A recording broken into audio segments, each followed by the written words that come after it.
1918, we have the first documented evidence of an invention by an American woman, a new method for cleaning and curing corn.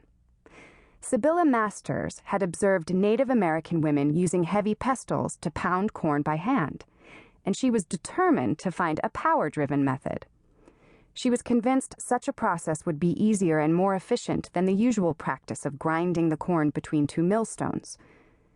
Because America was still a British colony, Sibylla went to England to obtain a patent for her invention. Unfortunately, at that time, women were not allowed patents in their own names. In fact, women did not legally own any property whatsoever and were themselves considered to be the property of their husbands.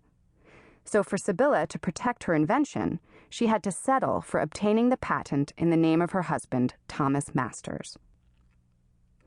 Nearly 100 years would pass before an American woman's invention would be legally recognized as her own. Mary Dixon Keyes has the honor of holding the first U.S. patent ever awarded to a woman in her own name. Mary created an innovative process of weaving straw with silk or thread, primarily for use in ladies' bonnets. Mary was awarded a patent in 1809, just as straw bonnets were becoming extremely fashionable. Her invention alone heightened the New England hat business, which in turn boosted the region's overall economy. Against the odds, women have invented.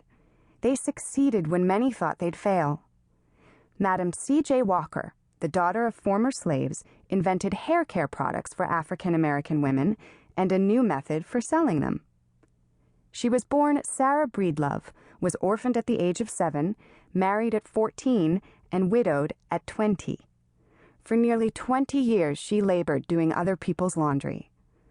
Madam Walker began her business with a single product, a lot of confidence, and $1.50. She went door to door giving free demonstrations and showing before and after photos of herself. Within 7 years, she had several hair care products and a thriving business. Madam C.J. Walker went on to become the first American woman self-made millionaire. Today, in living rooms and labs, women are inventing.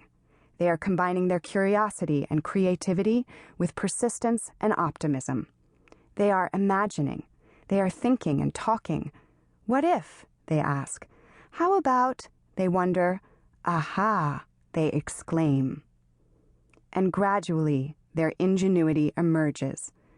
An inventiveness that touches all our lives and perhaps energizes our own creativity, women and men, girls and boys alike. These are a few of their stories. Ruth Wakefield, chocolate chip cookies. The horses were tired. They were hungry. Time to grab a bite on the journey from Boston to New Bedford. A little hay, maybe some oats. After all, the busy toll house on Route 18 in Whitman, Massachusetts, was a rest stop for horses. But in time, that would all change. Hay and oats would give way to salads and soups and chicken and white sauce, and, as luck would have it, chocolate chip cookies.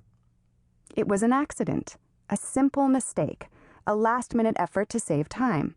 A just toss it in and it will all work out sort of gesture that led to Ruth Wakefield's creation of the crunchy, chewy, oh-so-delicious chocolate chip cookie. Her invention is one of the most enduring, one of the most duplicated, and one of the most loved creations ever. Ruth's restaurant was relatively new. She and her husband had taken the old toll house and converted it into a dining establishment, the Toll House Inn, serving people this time, not horses. Early on, it was small, with space to seat 30. As co-owner, manager, hostess, and cook, Ruth kept very busy. One day, in 1930, she was making a batch of chocolate butter drop cookies, popular at the time. The recipe required her to melt chocolate squares and pour the chocolate into the batter before baking. Instead, because she was in a hurry, she simply broke the chocolate into chunks, tossed them in the mix, and figured they would melt when the cookies baked. She figured wrong. She stared in amazement at her pan of ruined chocolate butter drop cookies. Cookies speckled with chunks of chocolate. But then, Ruth tasted them. And so did her customers. The result?